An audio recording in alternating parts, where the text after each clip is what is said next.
Why, hello there, my name is Depth Charge 2030, and today I'm talking about the new 52 Futures End issue number 15. Take a look at that cover art. It's like Frankenstein from the future or the past. I can't even tell. I think it's the Frankenstein from the future.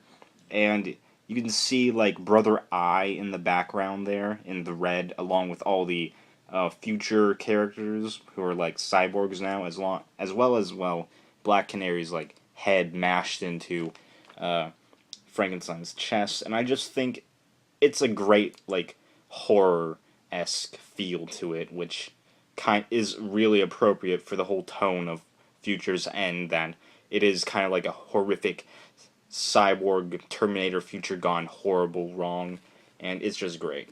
I like the colors. It really just flashes out. It's just like oh in your face. I love it. So let's jump right in and talk about the issue. And the issue opens up following the masked Superman going looking for that one scientist dude whose name escapes me because he's just so minor I don't care about him. But the more interesting thing is the dynamic between Superman and Lois Lane after Superman kind of gets into a fight with Rampage, who was left to become some superpowered She-Hulk running rampant. And so during the fight, though, you notice how Superman's kind of reckless. He's just all about, where is this guy at? Where is this guy at? He's just punching her and whatnot, not caring about everyone else. There's a bus that she tips over. I'm just thinking about Man of Steel, because, you know, that movie had a bus as well. And so Superman, he manages to save the bus after, you know, it's like pointed out by the civilians that his full attention's on Rampage, not on the civilians. He's just like, oh, I gotta go keep up appearances, gotta go do that. And then he goes talks to Lois Lane, because she goes out from a crowd and approaches him, just starts talking to him. And so she brings up what is going on in her, like, realm of Future's End. She's talking about the box of 4 items she received, and she and Superman start talking, and then there's some nice stuff about the cape missing and how it could have come in handy to keep the rain off of her and whatnot, but it's just nice to kind of see Lois and Superman, even though he might not be Superman, interacting. So, that's nice. Then we cut over to the Frankenstein team, consisting of Amethyst and Hawkman. We cut over to them, and it's just... I like this part of the issue really much. I really enjoy it. Frankenstein, he's kind of taking a nap, hibernating. He doesn't sleep, so Hawkman, he's being like, I want out, let me out. And Amethyst is being like the cool-headed one, being like, And then you kind of get this whole Han Solo and Leia dynamic between Hawkman and Amethyst, and it's just like, they even bring up the word, like she starts calling him like a rude, pig-headed person. I'm like, wait, isn't that what Leia said in a Star Wars episode, in a Star Wars movie? I'm like, this is really becoming like Princess Leia and Han Solo. I'm like, okay, I'm cool with that. Like, it really has this feeling of Star Wars epicness, like with this section of the story, and then out of that, Frankenstein, he just pops up, he's like awake now, he's like, I had a dream, and it was horrible, and that we caused it, and he just dreams about Future's End, and he's just, guys, we might have caused this, we're going to cause this, and that really just sparks so much, like, ideas and attention to this part of the story, that it just, all attention, all eyes on this part of the story. And then after that, we cut over to Coal Cash, Grifter, and Deathstroke, and they're just talking. They're just like, oh, I'm gonna kill you because you're a bit of a nuisance and whatnot.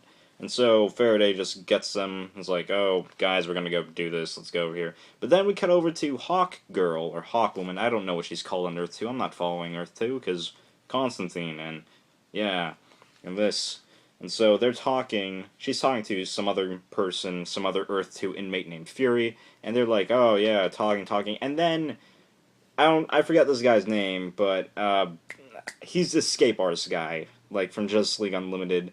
He's he can escape from anything. He's this guy, I forget his name, but he can escape from anything. He's the one guy who escaped from Apocalypse, and so he's outside of the cell. He's just like, hey guys, you know, I could run around, I can go anywhere, but I can't leave the island because they have these things implanted into us that will tell if like will monitor our like vitals. The moment he removes it and tries to escape, they will know. They're like spot on, get that guy.